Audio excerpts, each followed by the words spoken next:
Hello everyone, welcome back or welcome to my channel.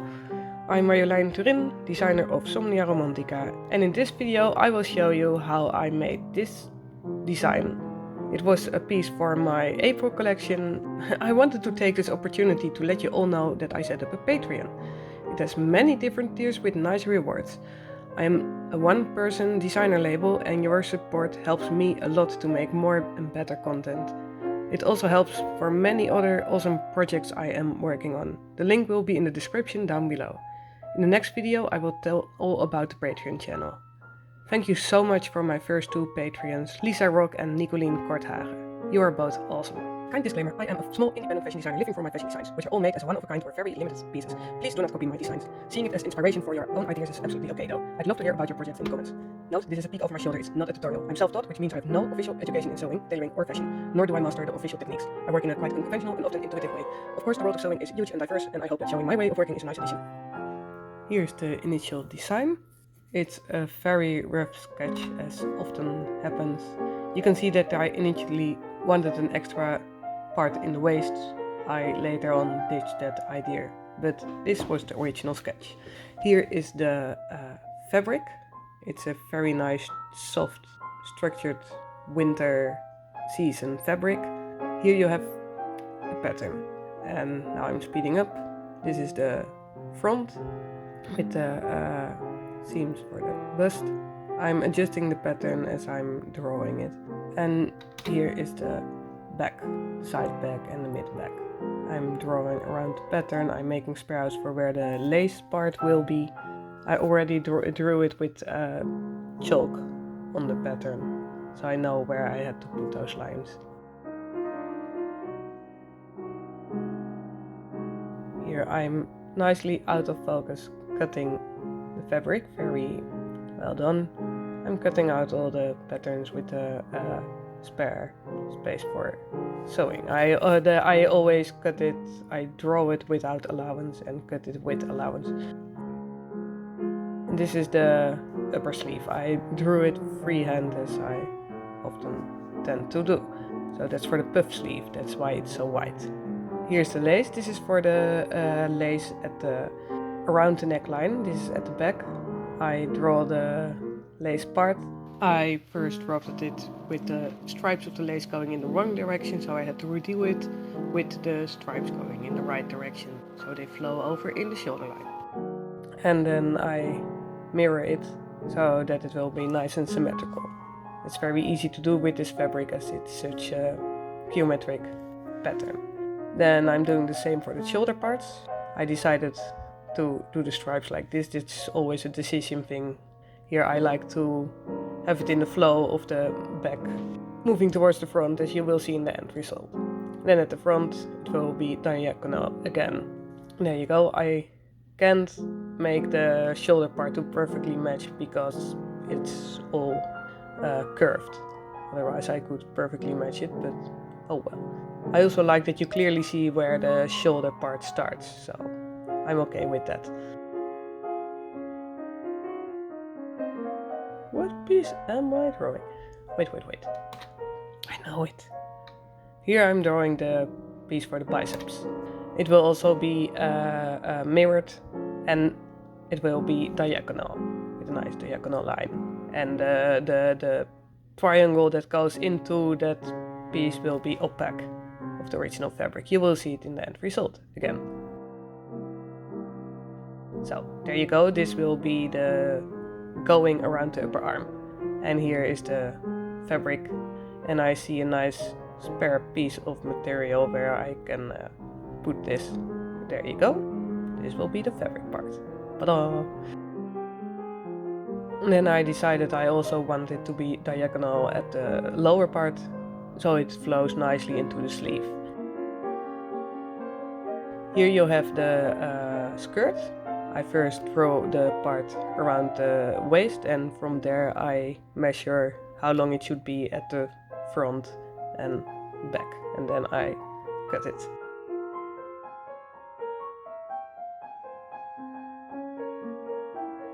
And there I mark the side and the back, and then for the sleeves, la la la la la la la la la. la la la la la la la la la la la. Now for the sleeves, I want a nice half circle pleated on. I will draw it here. That's marking the midline, and at the left you have the part which goes onto the upper arm. At the right you have the bottom, and yeah, now I'm folding it to make it symmetrical. Laying it flat. This is really nice lace for it. It's soft and stretchy. It's polyamide, so it's very cuddly lace. Onto the machine, because I cut all parts. Here I will be pleating on the same lace as that you saw that I used for the neckline and the biceps. It's actually a very big roll of beautiful vintage lace. And I cut a large part of it in half to make a nice, relatively wide but not too wide lace to pleat onto the hems of the skirt and the sleeves. And this is, as you can imagine, just a lot of repetitive pleating, adjusting the fabric, and then I mark the mid because from the mid I want to pleat into the other direction to make it symmetrical. And also I will always want the lace to fall sort of downwards at the outside, so it has a nice flow, and that's also why I want it to be symmetrical at the mid of the circle. Of the mid of the back? Yeah, the mid of the back and the mid of the long. I always want it to fall towards the longest point of the hem. If this makes any sense, I don't know. Anyhow, the pleating goes on, so you can imagine this happens for like every part. And at the end I make sure that the way in which the pleats vanish to the beginning is the same as how I started it. So the pleats are, here they are wide, but towards the point I make them less and less wide so they sort of flow. And this is the spare fabric that I had from the beginning of the pleating, and I can use that to see which part was cut out there. So then I can make sure at this side it becomes sort of the same. As you can see, I'm not always very precise with the way I'm doing things. That's my way of working. I like a sort of organic feel to pieces.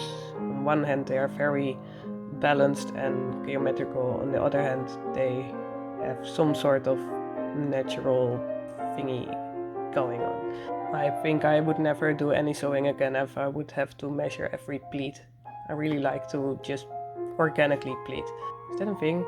Then onto the sleeves. Here I first put the upper part, the opaque part, through the serger, and that's my happy cup of tea over there.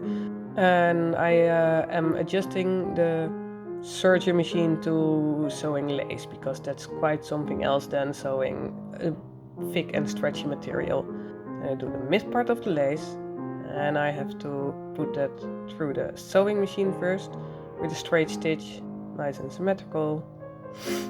And as you can see, normally I would also put the upper part through the serger, but that's not necessary now because it's the edge, the hem of the lace trim.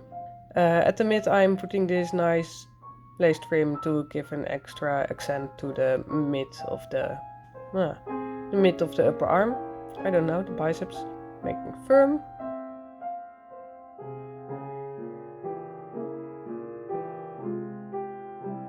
And here I am sewing it onto the opaque part with the, Apologies for the light. Here I'm using a very dark chocolate trim and I'm sewing it over the biceps. I love this trim. Here I'm using a lighter shade of brown, but still pretty dark, and I'm using it to pleat onto the lace. So I have, how shall I say this?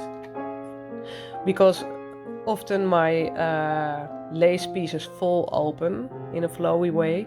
You see both the inside and the outside, so I need both sides to look neat. And usually I do that with 2 layers of lace trim, or only a nice trim and a lace, but something like that. To see just a seam or a hem is, just not cutting it for me. Back to the serger. Immensely out of focus. Oh yeah, it's the pieces for the neckline. Here they are all together. I have to sew them onto the opaque parts. And these are the seams for the bust line. Yeah.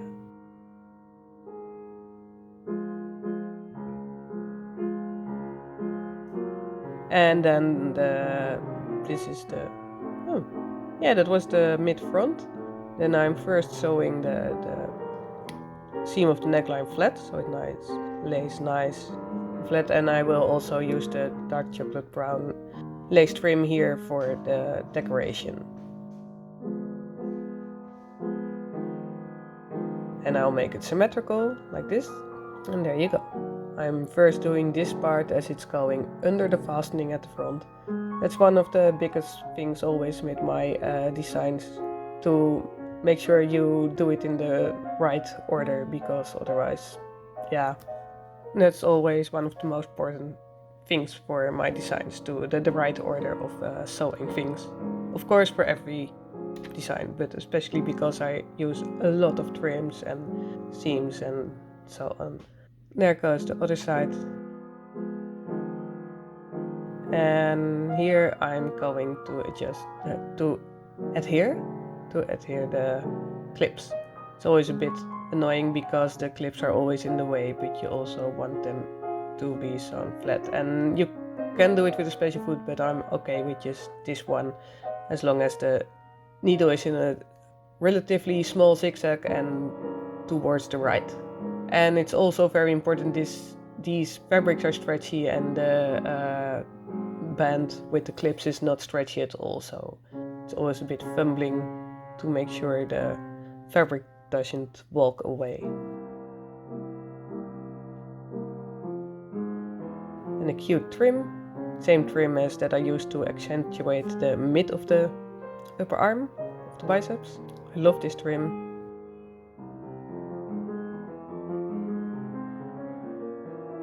It looked a little bit too tight, but now I see it's okay. Too tightly seam.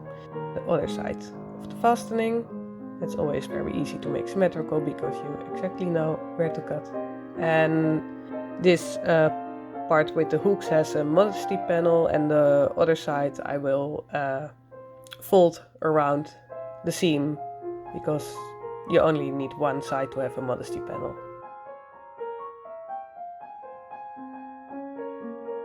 Now I make sure that it lands on the right place with the chocolate brown trim, so that the upper part of the neckline looks symmetrical.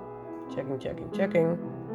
And then the trim onto it, and that also has to be the same. So you either have to do those trims just very randomly different or very symmetrical.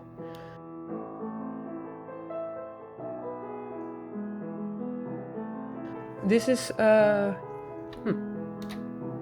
yeah, here the bodice is a bit more sewn together, and I'm putting lace trim on the shoulder parts. So I just put the shoulder parts onto the bodice with the serger, and now I'm sewing all those seams flat with this nice trim again, making sure it's symmetrical, exactly the same line. You can see that because it's all mirrored. And then you can also make sure it lands at the same place on the other trims, etc. So I always use the patterns of my laces and trims as references for my sewing. Which is important because I work so much with stretchy fabrics and in such an organic way. So it's saving me from having completely asymmetrical pieces. Here I will be sewing the bodice again. So it's really coming together by now. I'm doing the side seams. And here it still had some spare room for the mid part that I was intending to use. Here I sew the upper part of the neckline. Yeah, and here I will be doing the sleeves. It's important to do the sleeves because then I can really see how the whole works, and then I can see if the bodice works the way I want it to. Here I'm fumbling and pleating those big fluffy sleeves onto the very thin, well, not thin, but very fine vintage lace. So it looks like a bit cuddle puddle, but you will see it works. And it's always a big cuddle puddle when you sew puff sleeves. Cut, floof. And onto the dress form. And yeah, so I was looking if it would work out, but yeah, was not really happy about it. I was already seeing that I did not have enough room to make it the way I wanted it to.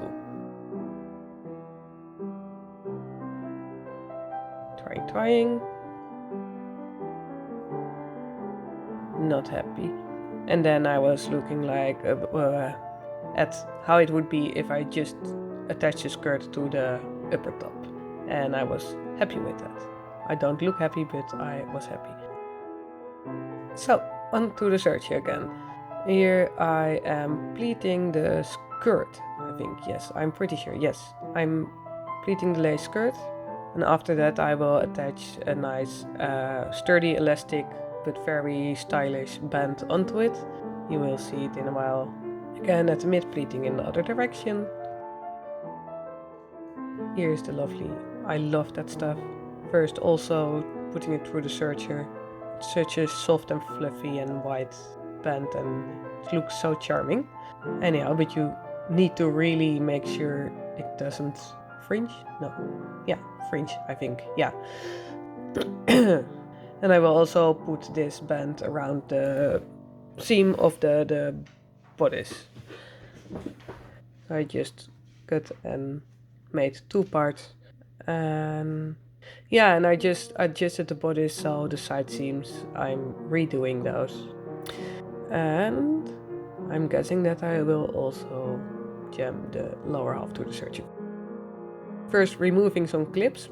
Always be very careful when you work with metal and sewing machines. I do this a lot, and you don't want to have some clip in the way and going through your serger. That will become a mess. So I always like to put a soft lace to the inner part of the piece so that you don't see the serger seam there, and also to make it more firm. That's for the mid.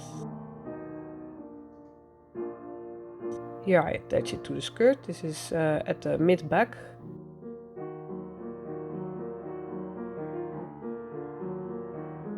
So to make sure that I see what I'm doing, I'm sewing this from the other side so I can see the hem of the skirt, and then sew the upper part of the elastic band onto it.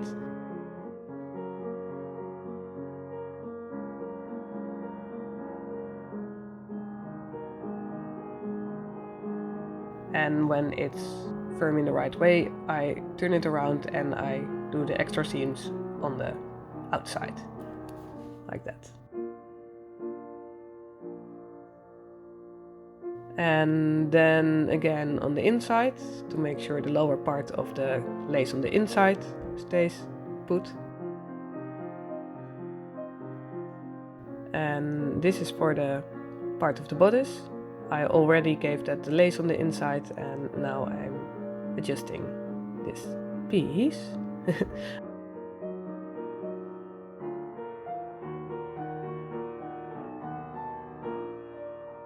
I'm making a white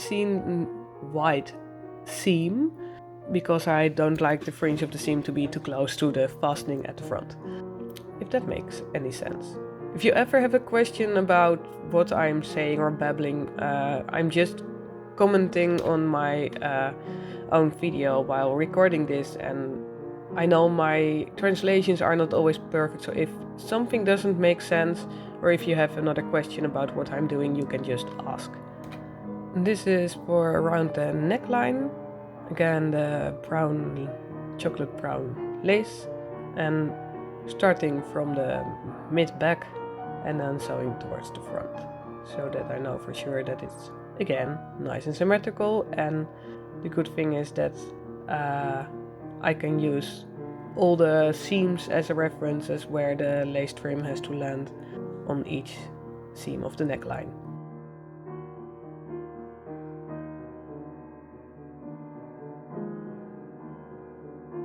There you go.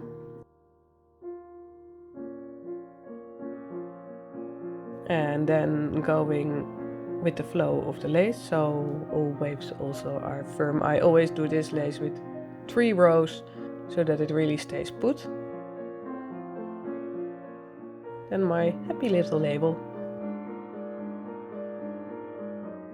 Yeah, after that I still had to attach the back. It's actually a really nice moment, so I'm doing this without speeding anything up. I don't know, but for me it was very satisfying. So at the mid back you have this one center point where the bodice and the skirt come together, and that's the only part where they are attached. I just putting the mid seams on top of each other and sew it firm with my sewing machine. I always do everything with a big zigzag, almost everything. Zigzags and straight stitches. And then I put it on my dress form again and I can see if it worked out.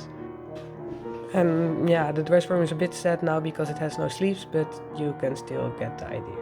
And I am happy. It still looks a bit sad now, but I could already see that it would be what I wanted it to be. From this moment on, it was just onto the sewing the clips and deciding where they would come, and I always loved that part. As this video is already relatively long, I did not include the hand sewing, but because it's quite boring actually, so we're going straight to the result. Oh, but not before I show this happy puddle. This was where I was deciding on the clips and clasp and all those things, and yeah. So we go from this to this. The happy finished result. I'm showing it from all angles, and I honestly do not know how to call it. I came up with this and it's sort of something in between a robe and a waistcoat and a bolero or a crop top with a skirt attached. And well, if you got a suggestion, you can drop it in the comments.